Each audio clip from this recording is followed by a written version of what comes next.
Hello, everybody. My name is Benjamin Bloom, and welcome back for the third night running for the championship review.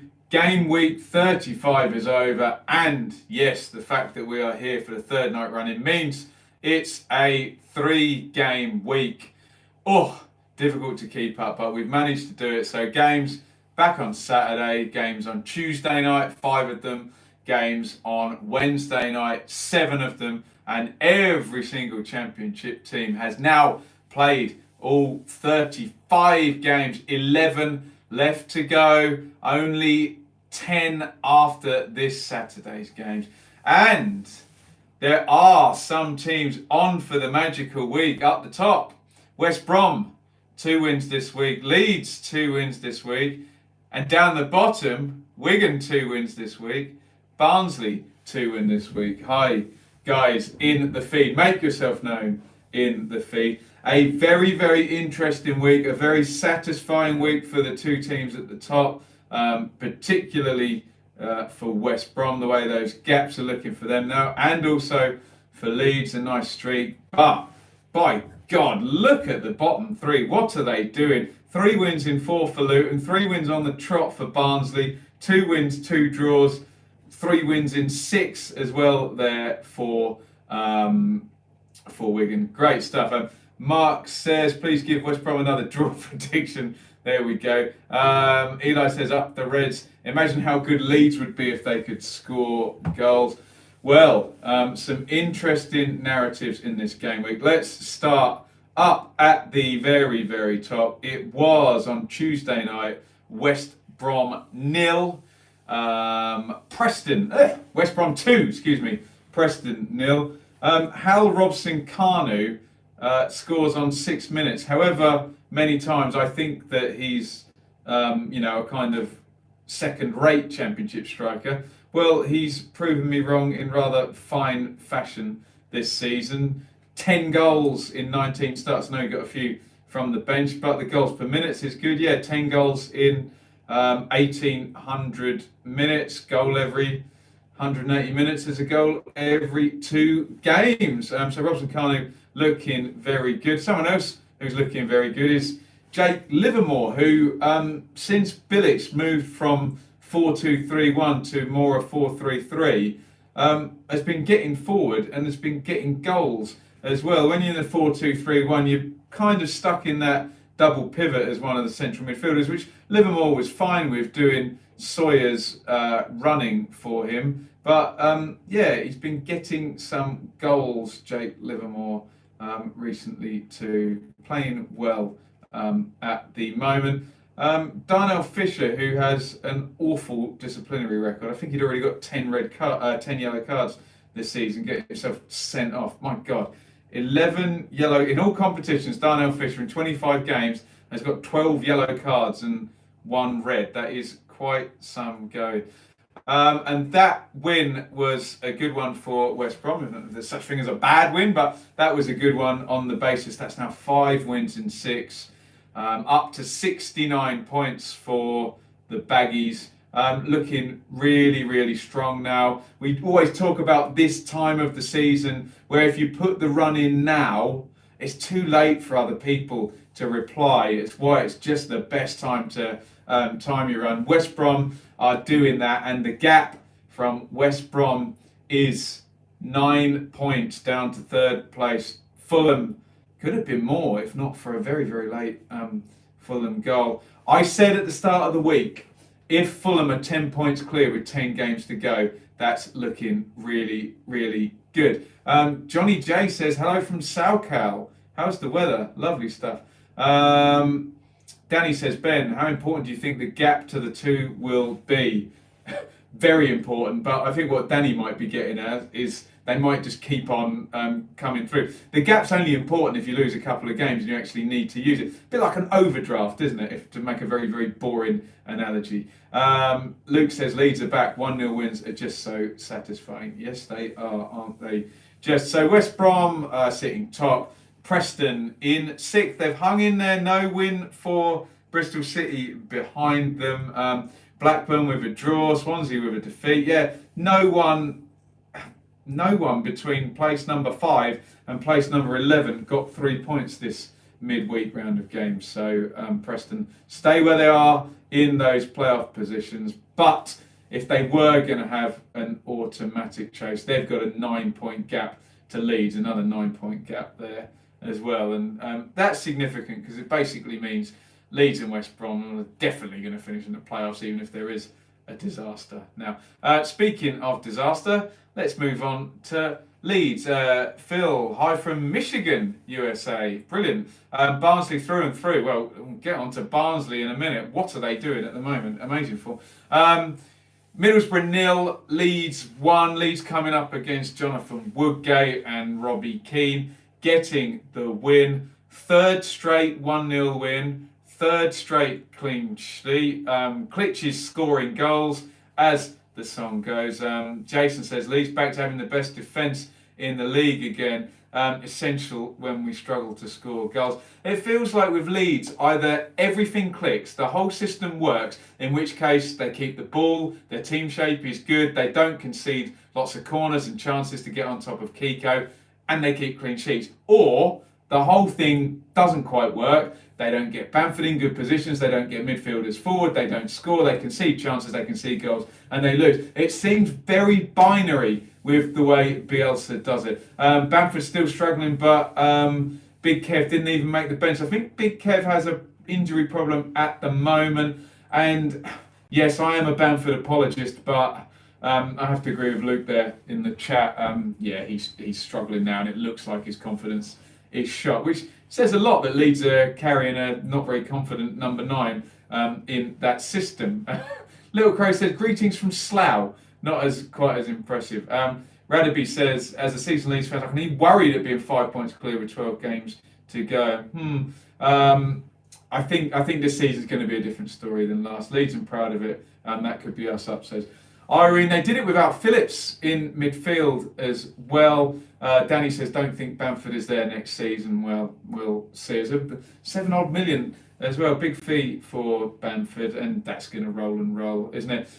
Brilliant for Leeds. It's all working lovely. Don't know whether Phillips will be back at Hull on Saturday. Don't know when the Kiko inquiry is done and he's going to get his supposed 6-game ban. But a lovely 3-game streak, as the feed points out. Lovely 3 clean sheets. And they're 1-0 murders as well, aren't they? Where Leeds have, above sort of 58% possession. They make 10 to 15 shots on goal. They're strong 1-0 wins. And someone in the feed said earlier, imagine put Mitrovic in the Leeds team, and they're probably already up, aren't they?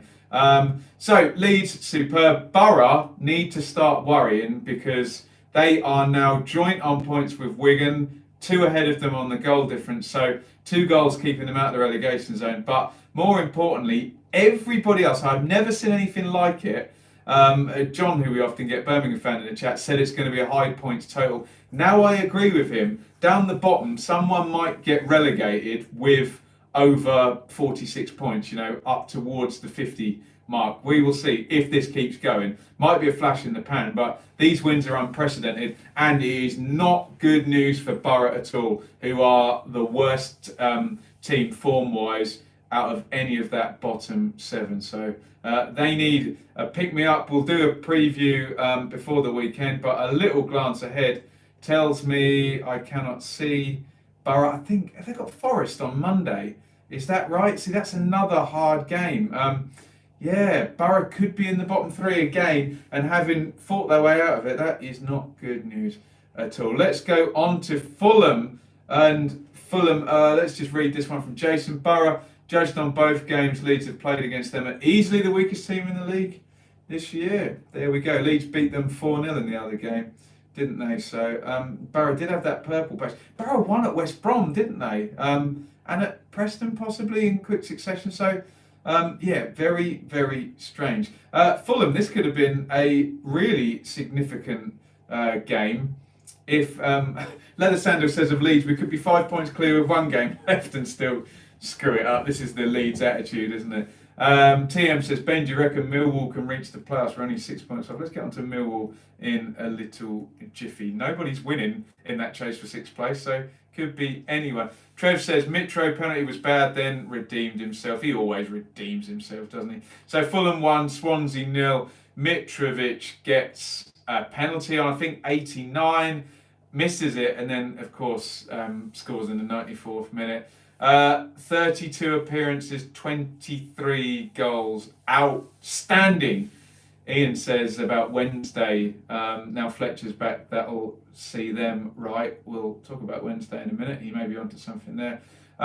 Let's just do the ifs and buts, because if Mitrovic does not score that goal, it would be a 10-point gap, the one I was talking about.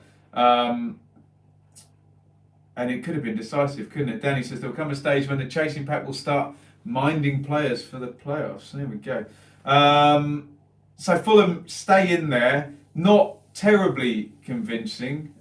H. Huss giving a nice plug to the fish tank. For the people asking about the goldfish, they've gone downstairs into the bigger tank, I promise, and some new guppies in there. We'll name some of them. Very, very beautiful. Having a lovely old time in there. If we do this, look at that, you can get a nice Ipswich Town coloured light in there as well. Yeah, could have been decisive for Fulham. Not spectacularly convincing. Draw, last draw, and then the 94th minute win. So they're still in there. They're not convincing anyone at the moment, Fulham, are they? The gap's 5 points to Leeds at the weekend. Fulham played Preston. Jasper says, I've eaten them. I'm going to eat the goldfish, am I, Jasper? I'm a lover, not an eater. Well, I am a bit of an eater, obviously. There we go. Wales diff, or whatever that says. Poor season from Cardiff, considering one of the pre-season favourites. Any team that has parachute money, you know my feelings on this. Should be up there challenging. Could just eat some fish and chips. Yes, they might have been the most boring round of championship games yet, until injury time. Yes, I totally agree with that. Not many goals at all, although I'm sure the Leeds and West Brom and Barnsley people will agree with that. Eli, who's got a Barnsley badge up there, says, you reckon we'll beat Reading on Saturday? Eli, I reckon if you played Liverpool, you probably beat them on Saturday. Barnsley have had the last 3 games. Oh, maybe take that back. So Fulham still in there. Swansea petering out, aren't they? Mid-table, 9.51. There's still only 5 off the playoffs. Some run, but there you go. KTF, it will keep the faith. There we go. A Bon Jovi song, nonetheless. Nottingham Forest had a really good win on Tuesday night, as I predicted. And did anyone pick up yesterday? The 7 games, I predicted 6 of the results right. I'm normally terrible on predictions, but really good yesterday. Maybe I'll make a little retrospective video on how brilliant my predictions were. It's only Wigan that I got wrong. I had them down as a draw. Jonathan says, will I still cover Leeds next season? We're in the Premier League. I am a championship channel. I will miss Leeds dearly if and when they go up, but no, I will not cover them. Eli says, 3 clean sheets to defence been awful. I don't know what's happened to us. Yeah, a bit up and down. I've had a couple of streaks under Struber, Barnsley. But we are not talking about Barnsley at the moment. We're talking about Forest, who had that excellent win after a little slowdown. I mean, in that slowdown, they have lost a lot of ground to Leeds and West Brom. Jonathan says you'll lose 100% of your followers. That's the difficulty with doing this. We lost a load of Sheffield United followers. Doesn't come from Bon Jovi. I was jesting. Yeah, it's difficult doing this because we lost some Villa followers, some Norwich followers, some Sheffield United followers. We'll keep on trucking, I promise you. Will I cover Ipswich if they ever get to the Prem? Not going to answer that. It's never going to happen, is it? Graben needs to refine his form, says Pete, if we're going to stay in the playoffs. Dylan says Forest still underrated, getting written off by a lot of the pundits, but it works for us. Yeah, it's still a sense with Forest that when they play a team below them in the table, that they're kind of more suited to playing the top teams, which I've said for ages now is great for the playoffs. Cardiff, disappointing. Draw, loss in the last 3, settled into 11th, as someone pointed out there. A couple of people say we get the Norwich and Villa followers back. I'll keep my powder dry. Being an Ipswich fan, I'm talking about Norwich possibly getting relegated. Yeah, so Forest. What was I saying? Sorry, excuse me. better suited against those higher teams. Cardiff disappointing. Who have Forest got at the weekend? It was Borough, wasn't it? So Forest. That's going to be players. The top two really could have this stitched up in the next couple of games. If they take another 6 points in the next two, and those gaps stay, and it's only 9 games and 10-point gaps, it's hard to see it. I suppose everyone will look at that last international break. To the tune of Local Motion, let's all sing Come On, do the No Promotion with Leeds. Oh, goodness me. Not my words, the words of Phil in the feed. Let's talk about Brentford, who are trying their best to do the No Promotion at the moment. Draw, loss. And they lose to Luton down at the bottom of the table. Luton back at the bottom now, despite the fact Luton have 9 points in the last 4 games. Look, Brentford, Tom says, you're welcome at Kenilworth Road anytime, Ben. Lucky mascot. You see, Leeds fans, that's what I call respect from Tom, hey? Not calling me the curse. But yes, I've been to Luton 4 times and they've picked up 8 points. That's 2 points per game. They are bottom of the league, averaging less than a point per game. So, maybe it works both ways, but I can't take the credit for being the lucky charm when I've denied being the curse of Leeds. But look, Brentford fans, I love Brentford. I love Ben Rama. I love the recruitment. I love the way they play. They were rubbish against Luton. Luton did a real easy job on them, kept the defence really deep, narrow, allowed Brentford to have the ball and just kind of cluttered it up and scored from a couple of set plays. Well done, Luton. Look a bit more savvy now than they had done in the past, hence the 3 wins. Lots of Luton fans telling me Ray in the defensive midfield positions made a difference there. Cameron Carter-Vickers, who I know from Ipswich as well, solid, isn't he? Good for Luton, but Brentford, if there was an automatic chase, that is dissipating quickly. They are 9 points off Leeds. Looking at playoffs, it'd be a real shame if Brentford fell out of those playoff positions, because we thought the Leopard had changed its spots, that we didn't have flaky Brentford anymore. No Janvier, no Janssen, and conceding goals from 2 set plays. Probably a correlation there on a wet night. Well played, Luton, though. And Luton are part of this mad bottom 6 that are all winning. God, if they'd, say, taken 2 points instead of 9 from those last 4, they would be well adrift now, given what everyone else has done. Massive upsurge in points for the teams down at the bottom. So, Wibbly Brentford, well done, Luton. They're only 4 points. Martin says 6-pointer with Stoke next Saturday. Where is that, Martin? Is it Kenilworth? Because that's a big game, Luton versus Stoke. Could close up to within 2 points. Really plunge Stoke into trouble as well, if Stoke haven't been in trouble for ages and ages. Danny says Forest a good bet for winning the playoffs. Ben missed the start of the review. Ipswich going back up? Probably not. I hate to say that about Ipswich. Not looking good. My God, Anthony's here from Las Vegas. So what we had? Southern California, Michigan, and Vegas for people watching the feed. Brilliant stuff today, especially doing well across the pond.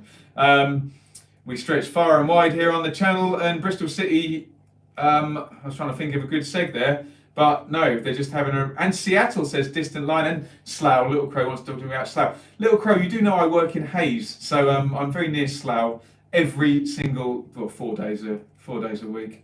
Every week, that part of the world, although Slough now synonymous with Ricky Gervais in The Office rather than anything else now, the Slough bunch. Bristol City, sorry, they lost 2-1 at Huddersfield, which, given all the other work... Oh, we went near Uxbridge, Little Crow, there we go. Small world, big world. Just broke away, watching Chelsea under-18s versus Mill under-18s. Luke's up in Doncaster, which counts as South Yorkshire still. Doesn't it? First place he gets on the A1. God, I've got to stop talking geography and talk about damn Bristol City, who have lost 4 out of the last 5. Streaky Lee strikes again. Radaby Leeds says, why do Bristol City always win 5 and then lose 5? Goodness me, yes they do. Who was on target in this one? It was Willock. He's coming on loan. He's Benfica, isn't he? He went on loan to West Brom. Carlin Grant scores probably his 13th or something of the season. Jeju gets one back. Bristol City so stripy. They are 3 points off the playoffs. So even one win out of those games and they'd still be in the playoffs. So that shows the drop off from the teams in that zone trying to get for 6th place. Bottom 6 recording points at a far higher rate than that second quartile, other than Blackburn at the moment.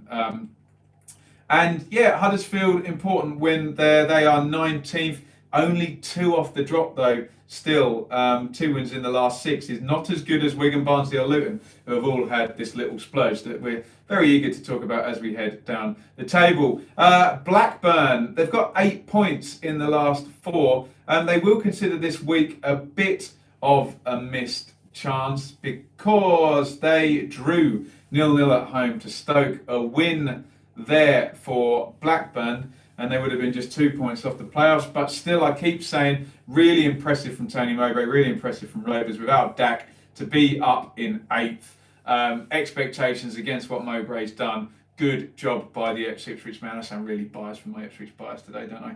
Terrible. Stoke, not good really. They've got 7 points in the last 6, which I would normally say in a relegation struggle. Great. Anything above a point per game over those 6, fine, and you're looking okay. But Luton have got 9, Barnsley have got 10, and Wigan have got 11. So there's people taking points out of them. It can't stay like that down there, but Stoke and Huddersfield really, I would have thought they'd have got further clear than they have by now. So that does Bristol City and Huddersfield and Blackburn and Stoke. We are moving on to Millwall now, who someone asked about in the chat. Millwall in 10th. Only 2 defeats in the last 6, but not too many points. 6 points in the last 6, which, as we've said, is worse than most of this exceptional run from the bottom 6. It was 0-0 against Birmingham. I did predict that this would be the case. You've got a Gary Rowett team against an ex-Gary Monk team. So there we go. Little Crow says, Jed who? All about Mason Bennett now. Maybe a bit of balance there, Little Crow, now, if you have Wallace to the right and Bennett down to the left. And in all seriousness, obviously Bennett was part of the Keogh trio. We do believe in this modern society that people should be forgiven for their mistakes. Him and Lawrence made mistakes, and they're both kind of getting on with their careers now. Mark says, if Leeds don't go up, where do you reckon Bielsa will end up? Premier League, Spurs? But my God. Knowing Bielsa will probably do something crazy like retire if he doesn't get up. But you'd think he's now been in England long enough for someone to take a chance if they don't. Agree, thought Huddersfield will be doing better under Two Brothers.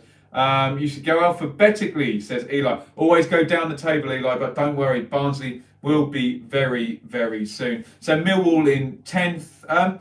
As some of the Millwall we've got in the chat said, only 6 points off the playoffs, but it's going to need to be sort of 3 wins in 4 to get close, which is difficult, isn't it? But Millwall, I don't know about the fixtures, they did have a hard run, so you'd assume they've gotten rid of some tricky games, and it can only get easier. But as everyone keeps pointing out, bottom 6 scoring more points than the middle 6. And remember, traditionally when we get, I mean, not necessarily now, but the last 8 games of the season, the bottom 6 do outscore the middle teams who are going to the beach. You'll hear me talk about the beach a hell of a lot.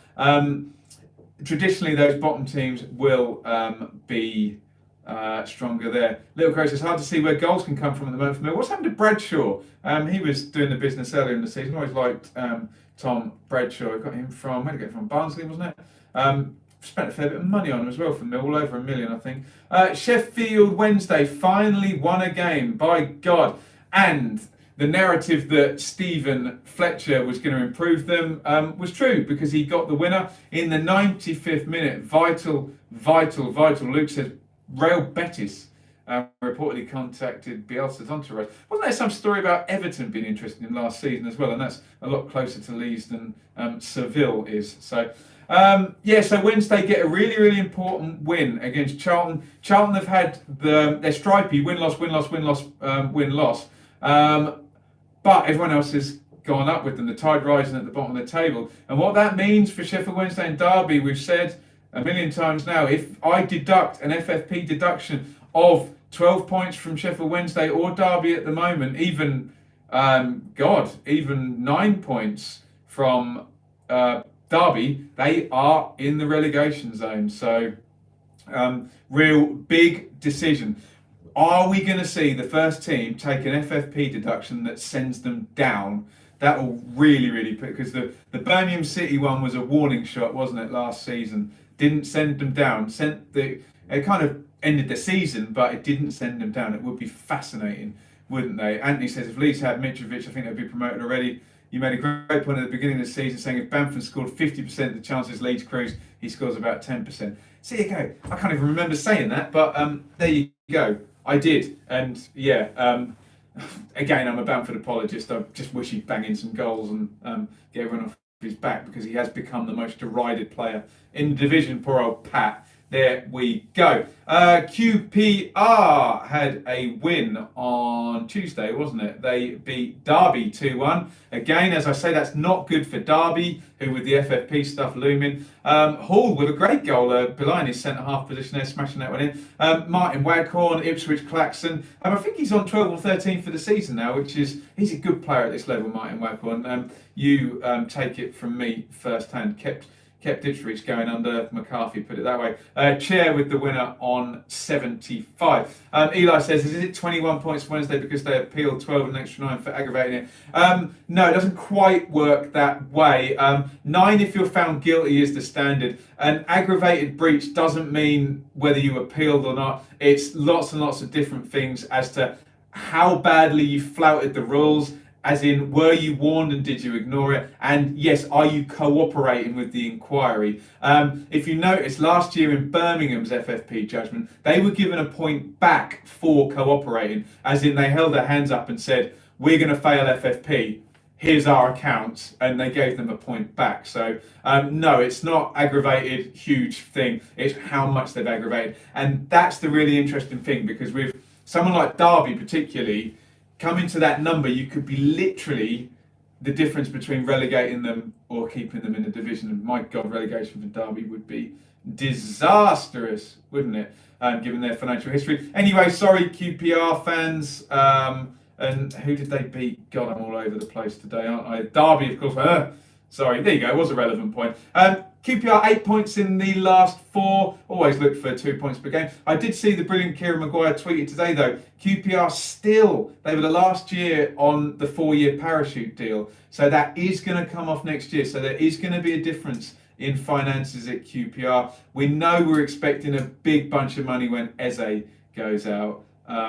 So we'll see. Tom says, however many points they get deducted, it won't be 30. We think Tom might be a Luton fan there. Luton fans still chanting F the FA and the Football League after that massive deduction a few seasons ago. But they're back, and the best way they can F the EFL is by staying up, isn't it? And staying in there, and with that new stadium coming.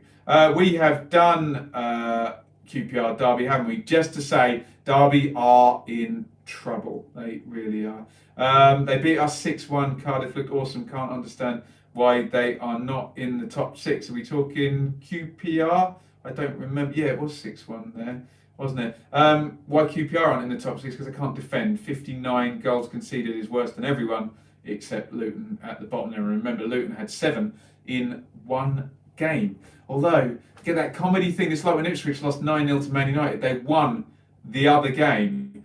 So you say all of those goals after 1-0 weren't worth anything because you didn't get any more points. Shout out to Jill Mooney. Hello, Jill Mooney in the chat. There we go. Don't do too many shout outs because it gets all taken over. Do you reckon those points deductions will happen this season? Jasper says he's having a phone call from God. He's staying at Leeds. Jasper on a hotline to Bielsa. Someone did say in the chat that Wednesday's points, half of them might be suspended for next year. That would be very controversial if they do it over 2 seasons. I wouldn't fancy if they do it. How many points do I think gets promotion? I always say 2 points per game. 92 seems pretty high. 2 points per game is normally what will win you the title rather than get you promoted. It's a slow pace. If you look, Fulham are in 3rd place at 10 points off 2 points per game, which would make you think that if they stay, if 3rd place now scores 2 points per game for the rest of the season, that means Leeds would only need 83 points, which when you add that up is only, God, it's only another 18 points. So 6 wins from Leeds from their last 11, would you think, get them promoted unless Fulham have a mad run. Or unless Leeds have a mad run, which they did last year, to be fair. So, but we're getting to the point where it would be catastrophic 4-5 defeats in a row, or losing every second game, which is pretty much what Leeds did for a while last season. Right, moving on to Reading versus Wigan. By God, Wigan won 3-0, incredible stuff. And did you see Kiefer Moore's second backheel goal of the last couple of weeks? Outstanding. Jamal Lowe put in the second, a lovely dink from Michael Jacobs in the 99th minute, it says on Who Scored, for 3-0. Reading, their season is just ebbing away now, isn't it? 5 points from the last 6. They look fairly safe. Do they, though? If everyone keeps winning down the bottom with 41 points, you'd think they need... Well, are we talking about 50 points now, not 46? So you think they need another 9 points from the last... excuse me, Reading got 42 points. Hull below them got 41. But Wigan, absolutely brilliant. 11 points in the last 6 games. Back-to-back victories, winning away games and level on points with Borough. 1 behind Stoke, 2 behind Huddersfield and Charlton. Wigan have given themselves a real chance with this brilliant run. Well done to Paul Cook. And well done to Kiefer Moore. Another ex-Ipswich giveaway. There you go. There's a reason we're in League One, isn't there? Deary me. Hull. Here's the other story that Eli and the Barnsley fans have been waiting for. Hull 0, Barnsley 1. Brilliant again from Barnsley. Woodrow scored, I think that's 15 for the season for Woodrow. That's brilliant for a team in the bottom 3 as well. And I suppose this is a good news for Barnsley. If they go down, Mowat and Woodrow will again raise a whole load of money for them. Chaplin as well is a good player. They've got good players there, Barnsley, and they've got young players. So I think it's a well-run club that is set up in a Brentford, Preston, Bristol City way. The replacements are there. They're already there. They can sell on. They can keep moving. And then if you look at the Brentford model, you sell, and then all of a sudden you can start signing for a little bit more. And now you're signing Mbuemo for 5 million and Janssen for 6 or 7 million or whatever it was they paid for him. So I think Barnsley have got a good future. I think if they keep Struber and they do go down, I think they'll come straight back up because he plays good football. But Barnsley fans are going to think, given 3 straight wins, is it 3 straight clean sheets as well, same as Leeds? 3-0 at Fulham, 1-0 at Middlesbrough and 1-0 at Hull. Brilliant, yeah. 3 wins, 3 clean sheets. They did have a streak as well. Eli says we have the exact same plan as Brentford. It's the Moneyball effect. Yeah, he's right. So I definitely think even if Barnsley do go down, I think play the long game. But good little run. It's just the issue is you've got big clubs there. Huddersfield and Stoke with parachute money. Borough are a big club as well. It's just chasing those teams down. It's just hard, isn't it? But brilliant stuff from Barnsley, brilliant run, and another great win for them. Have we done everybody? I don't think we have missed anybody out, have we? No, we have done everybody. So even though, as someone said, Wednesday night was quite boring until late on, really, really interesting, particularly down at the bottom, just because from a nerdy stats point of view, we just don't see this. I studied this so closely watching Ipswich last season, and it was maybe a win and a draw. That was the surge you'd get, 4 points from 2 games. Nothing like 11 points from 6 games, sustained 2 points per game nearly over 6. And all these spurges are green. Very, very worrying for Borough. We'll do the previews tomorrow, but looking down at those bottom teams, look at that. Huddersfield v Charlton, massive. Luton v Stoke, massive. Everybody's going to be looking down the bottom, and 2 of those teams are dropping points, aren't they, in those 6-pointers. So, but then you look, poor old Wigan, they've got to go to West Brom. Reading versus Barnsley. There you go. So if you're Barnsley, you've got to fancy this weekend, haven't you? Luton playing Stoke, Huddersfield playing Charlton, was it? Borough playing Forest. And Wigan away at West Brom. Could be a real big weekend for Barnsley if they can keep the form up. 4 straight wins. That would be unprecedented for a team in the bottom 3 to get out. Right, I think we're all done. Let me know if there's any questions. It's been a real hectic week. We've streamed every night, haven't we? Have we streamed every night? Did I do the review on Monday night? I don't quite recall. It's hard on a 3-game week. Yeah, loads and loads of content this week. I've really enjoyed it. I've really enjoyed chatting to everybody, getting everybody's insight.